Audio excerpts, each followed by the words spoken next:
Are you ready?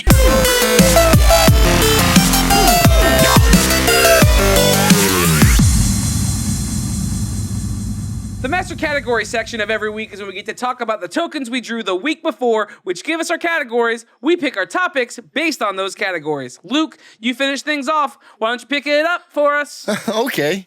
So we played a replay last week.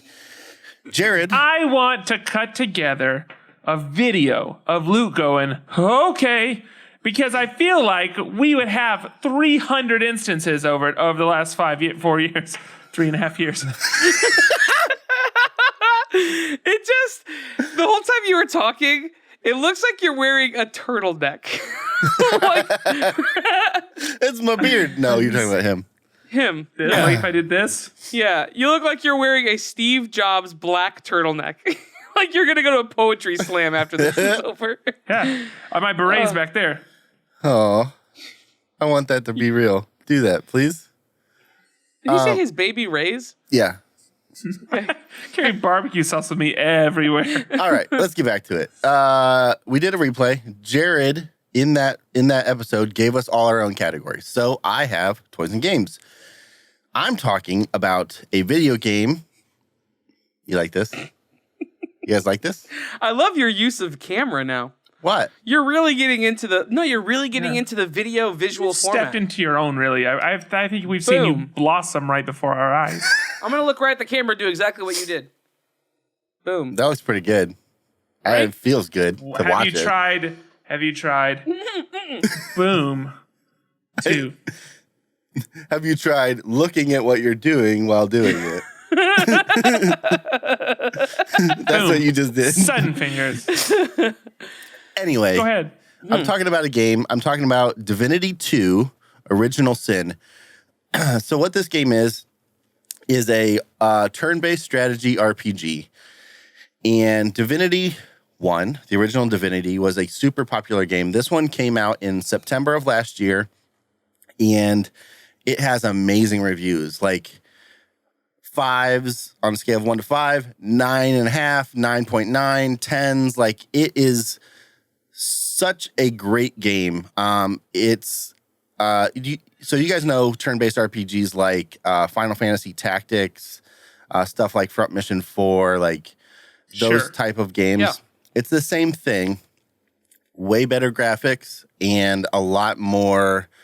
It has like destructive environments, things that happen if you like set something on fire, if you like cast like ice on the ground, people will slip and fall in combat. And it has like all these extra mechanics that use environment, not just regular like fantasy magic and fantasy battle stuff. Like you have archers, you have sword and board, hack and slash kind of stuff, all the common like fantasy tropes.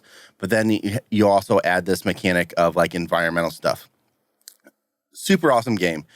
The story's good. It's pretty common. Like you find out you're this character that has the power of the gods in them, and you have to go through and collect this stuff called Source that gives you more power. And then there's a big bad void working its way in to destroy the world, and you have to fight it back with the power inside you, and that's pretty much the story. Very common fantasy stuff. Nothing crazy. The cool part about this game is the ways you can play the game. So it's just normal one player, but it's also up to 4-player co-op, split screen, which is not common for video games anymore. A lot of it's like separate console. This has split screen co-op. You can hop in and out, so you don't have to start a 4-player game and continue with all 4 people throughout every single instance of playing. Everybody can do their own thing while you're playing together, so you can like compete against each other, or you can cooperate and try and share common goals. The other cool thing that this game has is a game master version, where you can create as like just like in D&D, you can be a game master and create your own story set in this video game for your other party members to go through. So like I could create this world. It's set in this, it's called like Ravala or Ravali or something like that is the world. But I could set, the main city, a bunch of other towns. I could set up all these instances, and I could be basically the one controlling all the NPCs and the monsters and the characters in the battles. But then you guys could still go through and play the game just like you were playing the game. I can create my own storylines. Sorry. It's fine. Again, blossoming right in front of us. I can create my own storylines. And then the other cool thing you can do is once you create all that stuff as a game master, you can upload it to Steam and other people can play it. So it's pretty sweet. So it's like it's got a lot of... It looks great. It is incredible. The graphics are awesome. But it has these other features where after a while in a long game like this, like I've already put like probably 20 hours into it. There's so much more content that I'm not even close. But I play RPGs. I like do everything, every quest. I finish off one area before I even move to the next one. But those get boring after a while for most people. And it has this extra layer where you can keep the game mechanics, keep the stuff you love about the game, but have a completely new story made by a friend, which is super awesome. So it's available now on, I know PC, because that's what I'm playing it on, and PS4. I'm not sure about Xbox One, but man, it's really good. I got it on Steam sale a couple weeks ago, but it's anywhere from just the normal $60 down to like $40, depending on when you pick it up. And it's super good. Like it doesn't have much like CGI cutscenes. There's not, it's all like illustrated cutscenes. So like moving just stills, which is fine. That's the one piece I think that they saved on stylistically to make the actual gameplay graphics as good as they are, because the game it's really good. There's a whole lot of stuff going on in battles, like fires raging. When you cast like magic, stuff will catch on fire or be frozen, or you can have it rain, like all this stuff going on in the middle of battle that just looks really incredible, and it actually all affects the battles. So it's a really good game. If you like RPGs, you've probably played it. If you haven't heard of it and you like RPGs, you'll love it. And if you don't like it, I want to know why, because I love it. But yeah, that's it. Get it. I'm going to throw it to Patrick. Okay. I'm so enthralled in this game. It looks great. Okay. It's really good. Great. So mine, very straightforward. So I last week, 2 weeks ago, I think last week, talked about the new Netflix film coming out, A Futile and Stupid Gesture, which follows the in some ways the rise and the fall of Doug Kinney. So Doug Kinney was he's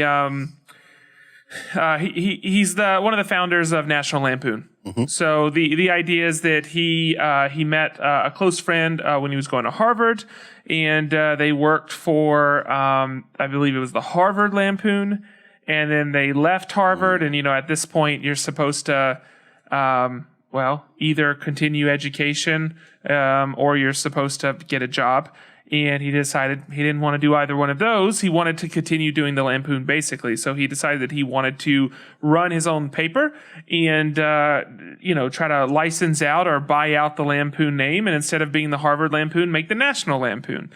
And so that's what this follows. And then it follows the obviously the meteoric rise. I mean, up to the point that from that we get Caddyshack, and from that we get Animal House, and then ultimately, as I said before, Doug Kinney did die very young. He died when he was 33 years old, and there's a bit of mystery surrounding that, if it was an accident or not, and that type of thing. And so that is what it is tracing. So Doug Kinney is a bit the things that I read about him, and especially as he starts getting later in this career, he starts becoming more and more erratic. And so looking at this film now, and it's called A Futile and Stupid Gesture. It's available to watch on Netflix. So if you have Netflix, Go watch it now. And a great cast of people, just really, really great cast. The film itself, as you can imagine, with following something like a National Lampoon, there are also plenty of kind of cheeky moments that are thrown into the film. And there are plenty of times where they nod to the audience, or they break the fourth wall, or they do something off the cuff. I mean, there's one point where they say, here's a list of things that aren't accurate. And they just scroll like 50 items up the screen that aren't factual. And so they're doing those type of things during the movie. At the same time, as you start getting farther into it, it does start getting a bit more erratic. Now, this is the part where I think you see critics start to diverge of maybe what is intended versus what is not well done. So in any case, this is what I'll say, that I really enjoyed the first part of the film. I mean, the first probably 40% or so was a lot of great fun. Partly because the on-screen personalities, partly because of these kind of bits that were thrown in with the way the filmmaking's being handled, and then also getting to know this backstory. I mean, I always think it's exciting when you're dealing with someone that you know is going to make it big. Getting to like follow it with that frame for whatever reason, that's always very captivating to me. Now that being said, there does hit a point in the film where I started kind of, losing interest, or I kind of like it started fading into the background a bit. Sure. But I will say the ending is very, very strong. So I'm not going to give away what happens. And it does deviate from history. So if you've read what happens to Doug, you'll know that it isn't exactly correct. But because of the movie, because of the story that's told, because of the attitude of the characters, it just really wraps up in a very, very perfect way, in which helps to kind of bump my opinion of the film as a whole. So now I will say, I keep calling it a film, but even while I'm saying it, it didn't fully necessarily feel like a film. It still kind of felt like an extended TV show, or How long is it? Made for TV documentary type thing. But it is intended to be a film, so it might kind of miss in that regard as far as the tone. I don't know if that's a tone thing or a production thing, but it does maybe kind of miss in that regard. But it is a lot of fun. What's the runtime on it? Oh, it's decently long. It's an hour and 40 minutes. Oh, okay. So 100 minutes. Yeah. So it's a movie. No, it's a good length. Yeah. I mean, and I'll say this too. And this might actually be, it may be the lack of real conflict that is what keeps it from feeling like a film. Because ultimately, when you're dealing with someone that has a heavy drug addiction and is having to deal with suddenly having a lot of money, having to balance relationships that are falling apart while trying to manage lots of people, just really a huge amount of responsibility thrust on someone at a young age, who again is balancing a drug addiction. There's conflict in that. Absolutely. I can't imagine the amount of personal demons that you have to deal with, but that doesn't ever get translated to screen very well. And a lot of it's brushed off in a way. So that might be the piece that I think is a missing element for me that keeps it from feeling like a film. Because I don't know that I ever felt the stakes for him. Even when he's gone, because again, he does die. I don't know that I felt anything for that. So I didn't necessarily feel like a life was hanging in the balance while I was watching the film. So I think that might be the thing, the lack of conflict. But again, the first 40% or so is fascinating, and then the ending, it really ends in a very, very good way, in a very positive way, and which I enjoy. So obviously from listening to me, I'm mixed. It's I don't know, 6, 7 out of 10, something like that. Watch it. I mean, I think you'll enjoy it. There's some laugh out loud moments, definitely some irreverent moments. But yeah, that's the film, Futile and Stupid Gesture, and it's great. Cool. That's concise. It's done. It's easy. So Andrew, that just leaves you now. All right. Here's what I'm talking about. I got art and design, and it couldn't be a better day to record this than the very day that the new Ninja Turtles have been revealed. So I'm sending you guys a link right now. It'll be in the show notes. But if you have not known, I've seen this. The run from since Nickelodeon picked up the Ninja Turtles started in 2012 with Ciro Neely. We've had him on the show before. talk to him about that iteration of the Turtles. That ran for 5 seasons, I believe, 5 years. And mid-year last year, we found out to maybe the fall of last year, we found out that there was going to be a new iteration of the Turtles, 2D iteration of the Turtles, so a cartoon. And today, live via Facebook Live, they revealed with some of the voice actors, Kevin Eastman was there live drawing. They revealed the new look and feel of the new Turtles. So I sent you the link. I want to just have a live discussion of this. I'm still trying to determine my feelings on it. But they have taken a very different approach to the Turtles. So before I dive into some of like the specifics about things, I want to get your guys' first impressions of the. I think it's fine. I understand the need to like completely change the feel from what the TV show was. Like this is, I mean, obviously more two-dimensional, right? It makes sense. I don't know if I understand the concepts. I think that's the hard part. I'll explain some of that stuff in a second. So then, but what your general feel, like, do you like it? Like that's kind of what fine. I don't love it, but it's fine. Okay, Patrick. Oh, I think I just realized what's going on, so that helps me a little bit. I'm gonna say I like it. I actually like it a lot.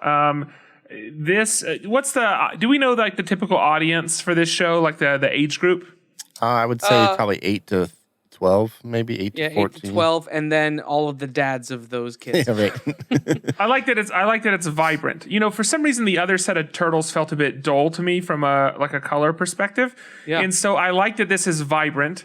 That's exciting to me. I like that it's kind of a bit more adventurous. It feels stylistically, I think it kind of feels like Johnny Bravo or something like that. Like sure. I kind of get that vibe for some reason. But I also like. Oh, my wife is vacuuming. I want to apologize. I just had a moment where I thought my computer beside me was about to explode. It wasn't. It's my wife. That's it. Like, what just happened? Like, why'd you go quiet? I was just like, I think I'm in imminent danger. That's what happened. But I also like that the Turtles are different, like sizes and shapes now, which I think can also play to their personality. Sure. Now, that being said, because Michelangelo, nope. What color? Raphael. Yeah, there the you red go. one. Oh, thank you. I feel like an idiot sometimes. Yep. Because of Raphael's size and because of his facial expression specifically in this, I kind of feel like they're playing him off as maybe not being the smartest of the Turtles, or maybe the most whatever. So I'll be interested to see how their sizes actually play into the personality, because I almost like. Now you realize that the picture that I've shown you, like the top image on that press release, is a perspective shot. So he's not literally 6 times larger than Michelangelo. I did not realize that. Scroll down and look at the concept art. Proportionally, to be fair, he's still big in the concept art, but he's not. Proportionally, he's like 30 to 40% larger than Leonardo. He's not multiple times the size of other ones. Great.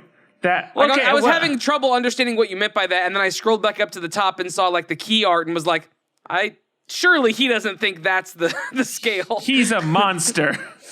Anyway, so I've talked way too long, but basically, I like that they're different sizes and shapes. I'll be interested to see how that plays in their personality. I like that they're more vibrant, so I'm going to call this a like. Okay. Cool. Go ahead. So here's the deal with them. There's some very, very new and different takes on the Turtles. So first and foremost, the kind of the big reveal, if you will, of the live event was that Leonardo, the long-standing leader of the group, is no longer the leader. He is taking a backseat to Raphael, who will be the leader of this new iteration of the Turtles. Wow, that kind of makes sense. Raph is my favorite, so I'm okay with it, but it doesn't feel right. Yeah, so what they're gonna do? So Raph is certainly in this new version is certainly more brooding. He's a larger character to play into his kind of. He's very emotionally driven, very reactionary, much less methodical in his approach to things like Leonardo or Donatello would be. So him taking like the lead on things is going to really change the dynamic quite a bit. Here's what's really cool about the characters now. That was kind of speaking to some of the different size shapes and things like that. Each turtle is a different species of turtle. So Raphael is a snapping turtle. Donatello is a soft shell turtle. I forget what Leonardo and Michelangelo are, but if you look at Leonardo, you've seen those turtles that have the red stripes down their eyes and have like that's what Leonardo is. That's why he has stripes on his face. And since Donatello is a soft shell turtle, it will play into his new character, which is he has all of these mechanical, like interchangeable, accessorized backpacks for shells. He's a robot. Yeah, essentially. And so you'll see that in the key art, actually. But what they said that's different about Donatello, this iteration of Donatello, because we have moved into a realm where coding and being nerdy and geeky, what used to be like kind of shunned, and it's moved more into the forefront and it's much more praised. He is coming in as more of a cool character, kind of cool for being smart, kind of character. And he is being voiced by the guy from Silicon Valley. Oh my gosh, I'm blanking on his name right now. Raj. Nope. No. Hang on. Thomas Middleditch? Nope. Hang on. Just give me 1 second and I'll tell you who it is. Oh my gosh. Josh Brenner. He plays the character that everyone makes fun of. What's his name on the show on Silicon Valley? Oh my gosh. He's the one who always stumbles into Big Head. It's Spaghetti. Yeah. Big Head. Yeah. Nice. So he's voicing him. Omar Miller from Ballers. He's the tall, big brooding, big guy from Ballers is playing Raphael. Nice. Donatello is you mean he's playing Donatello. Sorry. Josh Brenner is playing Donatello. Right. I'm trying to read this off of a list and at the same time engage with you guys, and I'm totally messing it up. No. All right. Omar Miller is playing Raph. Josh Brenner from Silicon Valley is playing Donatello. Brandon Michael Smith from You're the Worst. I didn't know who he was, but he's playing Michelangelo, and he seems like he's going to be a really cool guy. Kat Graham from the Vampire Diaries is playing April O'Neil, and April O'Neil is an African-American girl in this version of it with purple hair, which is totally cool, totally different take on her.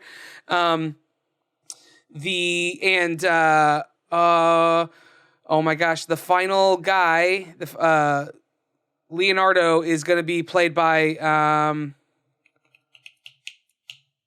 is it Ben Schwartz? Is Ben Schwartz playing Leonardo? Is Ben Schwartz from, is he from, Parks and Rec? Parks and Rec? Yeah, he's the why can't I think of his name? I keep thinking of his sister doing the money, please. Right, Aziz Ansari's friend. What's his name? Can't remember right now. It's been too long. It's been too long. John Ralphio. There we go. So John Ralphio will be playing Leonardo. So here's what they're doing. They're taking it's going to have a lot more of a fun approach to it. It's going to be a lot more comedy based. And the way that they're doing that by Raph kind of taking the forefront, Leonardo is going to take the back seat a little bit, and he and Michelangelo will have much more of like a buddy brother kind of friendship to them. But there's a different take to their weapons as well. Their weapons have some new functionality. I don't know what it's they like didn't they have explain what it was. superpowers. It's like they're like energy weapons. Yeah, it's almost like they're energy weapons, and like April O'Neil has a baseball bat that's like glowing green flames. Yeah, like I I don't know. Yeah, but what does that mean for Casey Jones? Because Casey Every Jones, streetwise New Yorker has a green baseball bat with flames. If Casey Jones is in this version, they didn't even say if Shredder was going to be in this version. We do know that John Cena is voicing one of the main bad guys, and his name is Maximus something. But man, it's a totally different take. I'm definitely intrigued. I'm not fully in. Like I like that they're doing something different. Sure.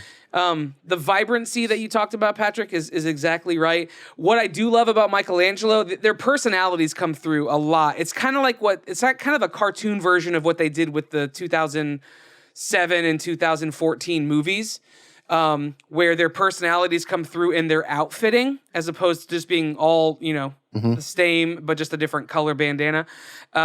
Michelangelo, what I like about his new weapon, it's not just a nunchuck, it's a yo-yo with like this blade on the end of it. Leonardo has given up 2 katana blades for 1 supersized kind of samurai sword. Raphael doesn't have the traditional size. He's got these like they're almost like bully clubs kind of thing. Yeah. And Donatello has a bow staff, but his bow staff has like a blade on the end of it, like this weird thing to it. So if it's not your childhood Ninja Turtles, but I'm excited with the voice actors that are going to be in this. It's going to be different. It's going to be fun. It airs this fall, and I like the idea. Oh, so Ron Paulson, is that his name? I'm blanking on his name right now. I don't know, you've just said lots of names. I don't know what to tell you at this point. Rob Paulson. Rob Paulson. He was Raphael's original voice, and then he was Donatello's voice in the latest version. He's one of the directors of the show. Nice. That dude is awesome to follow on Instagram, just for the record. Oh yeah, he posts awesome, it's great. Fun stuff. I can't wait to see what they do with this. I don't know if I'm like fully bought in that I totally love it yet. I fully feel like Hasbro is going to totally or that Playmates is going to totally screw up the toys, but I'm excited to see where they go with this. It's man. It's new and it's fresh. It is, and it has to be done. I feel like it has to be done because they've been the same for so long. This is a good way to like reintroduce it to a new like slew of audience. Yep. But there's that. I mean, it's the same thing. I think it's probably the same problem I have with Last Jedi is it's like buy everything you know. Good luck. Yeah, it's totally different. So obviously expect a full review as they release more of the character art, as they release the new theme song, as the show actually airs and we get the kind of vibe and feel. Right now it's set for a 26 episode arc. We'll see if it gets picked up beyond that. So anyway, I'm excited. It's Ninja Turtles when they're continuing on. So yeah. I'm in. So we all win. That's it for this episode. You can find us on mof1podcast.com where you can find show notes and links to all the stuff you just talked about. If we're on YouTube, just check below here and it has all that stuff as well. We're going to be on the internet. Is that true? That's true. We are right now. They just called today. The internet called and we are in. They accepted our invitation. We're all over the internet is what I was trying to say. We are on iTunes, Stitcher, YouTube, Stitcher, Spotify, and iTunes, and Stitcher. And Google Play, Apple Podcasts. Yep, and Google Play. And here in my apartment. We're in Texas. We're all over. Also Ohio, but not Montana. Not Montana. Oh. Real quick. Yeah. In case it hasn't happened yet. No, wait. This is still the same episode. That tells you how long we've been recording this episode. All remember. Holy cow. M of one. Is it called the Show Us Your Butte? What's it called? It is now. It's the M of one Big Butte contest. There we go. The Big Butte contest. First person. Download the show in Montana. Send proof. I'll check the analytics. I'm going to send you something incredible. Yeah, it's going to be good. It's going to be Montana-sized. And Montana's a pretty big state. How have we had no one in Montana download us yet? How are we going to ship that to Montana? Can you hear that? Yeah. I saw my lips Mackenzie on the vacuuming screen. again? I saw my lips on the screen and I got entranced by them. Sorry. Okay. We need to get out of this episode. We're going to be at Epcot area. It's Cruise Town. What is it? Cruise down Yachtland. Soccer. Cruise Cup Lounge. Yes. February 11th from Dinner until drinks. Till after dessert. Dinner until drinks. lots of people are going to be there. Just be there. Plan on being there. And Patreon.